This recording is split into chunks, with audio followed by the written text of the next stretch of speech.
अस्सलाम वालेकुम व्यूअर्स, आज मैं आपके लिए माह रमज़ान की एक स्पेशल चटनी जो कि तकरीबन हर घर की ज़रूरत होती है बनाने की एक लाजवाब रेसिपी लाई हूँ। रमज़ान में इतना टाइम नहीं होता, कभी घर में धनिया फ्रेश नहीं होता, कभी पुदीना नहीं होता, तो मैं आपको इसका एक हल बताऊँगी कि आप एक बार ये चटनी बना लेंगे और पूरा महीना भर रख कर इसको इस्तेमाल कर सकते हैं बगैर फ्रीज़ किए। समोसे, पकौड़े, दही बल्ले, चना चाट, हर चीज़ में आप इसे डालकर इस्तेमाल कर सकते हैं। बहुत ही लाजवाब चटनी बनती है और इसमें एक ऐसी चीज़ डालूँगी कि जिससे ये बिल्कुल तरोताज़ा रहेगी, ख़राब नहीं होगी। खाने में बहुत ही मज़ेदार बनती है और हाज़मेदार होती है। तो यहाँ पर चटनी बनाने के लिए मैंने सबसे पहले पुदीना लिया है 1 गड्डी और 1 गड्डी ही लिया है हरा धनिया। इनको अच्छे तरीके से पहले वॉश करूँगी और उसके बाद मैं ड्राई करके तो इनको काट लूँगी। तो यहाँ पे देखिए मैंने हरे धनिया जो है डंडी समेत काट लिया है और पुदीने के मैंने पत्ते अलग कर लिए हैं। उसके अलावा मैंने ली हैं 4 से 5 हरी मिर्चें और लहसुन के मैंने जवे लिए हैं 15 से 20 अदद। देसी लहसुन मैंने इस्तेमाल किया है। तो चलिए अब चटनी बनाना स्टार्ट करते हैं। इस चटनी को बनाने के लिए मैंने ब्लेंडर का एक जग लिया है जो कि तकरीबन हर घर में अवेलेबल होता है। अब तमाम चीज़ें धनिया, पुदीना, हरी मिर्चें और लहसुन वगैरह इसमें डाल दूँगी। हरे धनिया की बस मैंने मोटे वाले डंडल काट के अलग किए थे, बाकी सारा धनिया मैंने डंडी समेत काटा है और पुदीने के सिर्फ पत्ते लिए हैं।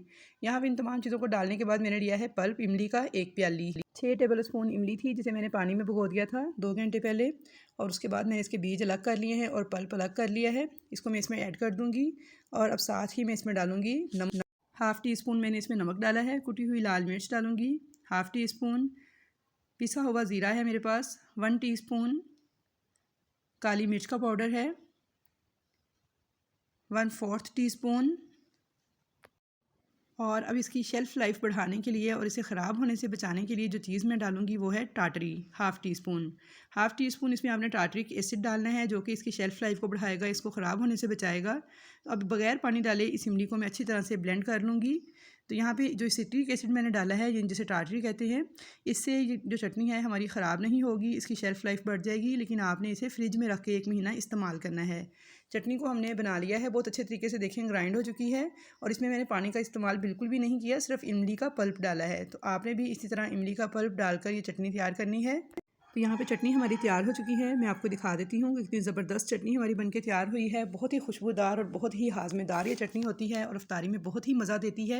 तो अब आपने इसको सेव किस तरह से करना है, आपने इसको किसी एयर टाइट जार में डाल के फ्रिज में रख के सेव करना है। तो इंशाल्लाह ताला 1 माह तक आपकी ये चटनी ख़राब नहीं होगी।